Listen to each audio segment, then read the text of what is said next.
This is AirTag, Apple's newest addition to their product lineup. It's a tracking device that you can attach to almost anything. If you lost an item you attached it to, AirTag can help you find it. So let's go over everything you need to know about AirTag. Let's first start off with pricing.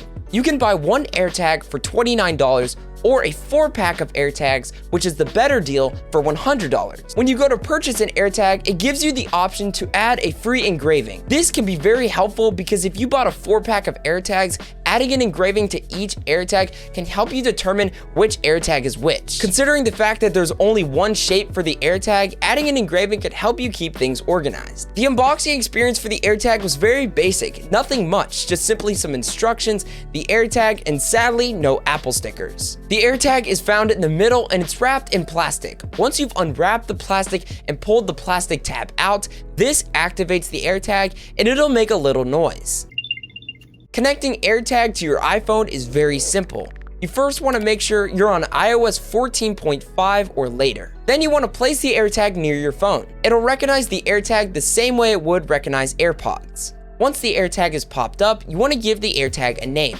Don't overlook this step because it'll help you keep it organized inside of the Find My app. Once you've named your AirTag, it'll then register your Apple ID and phone number. It does this because if you lose your AirTag and somebody finds it, it'll provide them the necessary information so that they can contact you. Now, if you accidentally named your AirTag wrong or you want to change it later, you can always go back into the Find My app and rename it from there. Let's now go over the design of AirTag. On the back side of the AirTag, it's made with all white plastic, and on the front side, it's stainless steel with the Apple logo in the middle and some text around the Apple logo. Don't expect the AirTag to look the same way it did when you first unwrapped the plastic. If you keep it on a keyring or throw it in your backpack with a lot of other items and it's bouncing around, this will pick up a lot of scratches, especially on the white plastic. When it comes to the battery life of the AirTag, it uses a very common battery, the Panasonic CR2032. This will typically give you around a year of use. Once the year is over, it's very simple to replace the battery. In order to actually remove the battery from the AirTag, you want to push down on the stainless steel Apple icon and twist. Then it'll pop off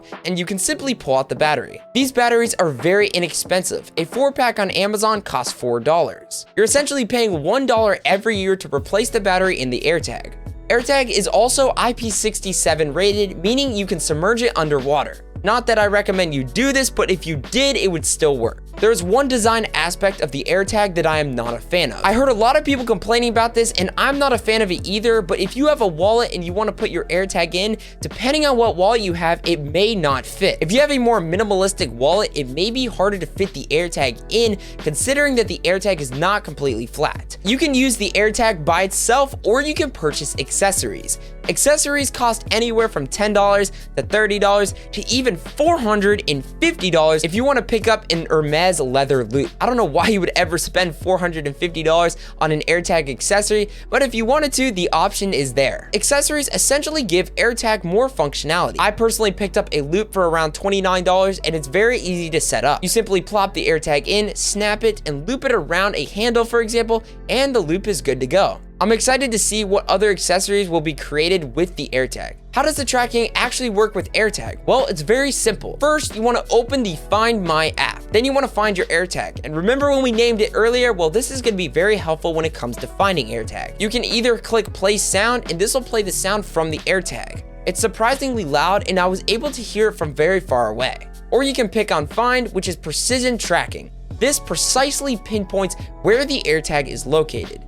Keep in mind, this only works with iPhones 11 and above because they have a U1 chip. This is my favorite part about the AirTag because it precisely shows you where your AirTag is located with an arrow. It also tells you how many feet you are away from the AirTag, and it uses the haptics inside of the iPhone to basically play hot and cold. Once you get closer to the AirTag by following the precision guiding, the haptics will vibrate more or it'll feel like a rubber band snapping. It's very hard to explain, but the closer you get to the AirTag, the more haptics you'll feel. Keep in mind though, precision tracking only works when you're in range, and from my personal testing, I was able to achieve around 40 feet with no walls in between. If you have a few walls in your way, it may be hard to establish a solid connection. Many people were talking about the security aspect of the AirTag and how it could potentially be used to track somebody. And I thought the exact same thing when this was released at the keynote, but Apple thought about this. Let's say, for example, somebody is trying to track you and they slipped an AirTag in your backpack. If you have an iPhone and it recognizes another AirTag is following you, it'll play a sound, alerting you that an AirTag is tracking you. Let's say you're with another iPhone user for a long time. That iPhone user will not get alerted that your AirTag is tracking them because your AirTag is close to you. So it'll only send you that notification if it's far away from its owner. I hope the way I explained that made sense. Let's say you lose your AirTag. The first thing you want to do is go into the Find My app and mark your AirTag as lost. Then you can enter some information such as your phone number so that if another iPhone user is nearby, it'll alert them with your contact information so they can return it back to you. This is a very cool aspect to AirTag, and while Tile kind of did it first, Tile would rely on other tiles in that area, whereas AirTag relies on other iOS devices, and I guarantee you there are more iOS devices than there are Tile users, which means there's a higher chance of you finding your lost item. The way the whole system works when you mark your AirTag as lost is very cool, and you could tell Apple definitely put a lot of time into this. Here are my overall thoughts and opinions after using AirTag for a few days. For $29, it's a super cool tracking device that's packed with some really awesome features. If you have an iPhone 11 or above,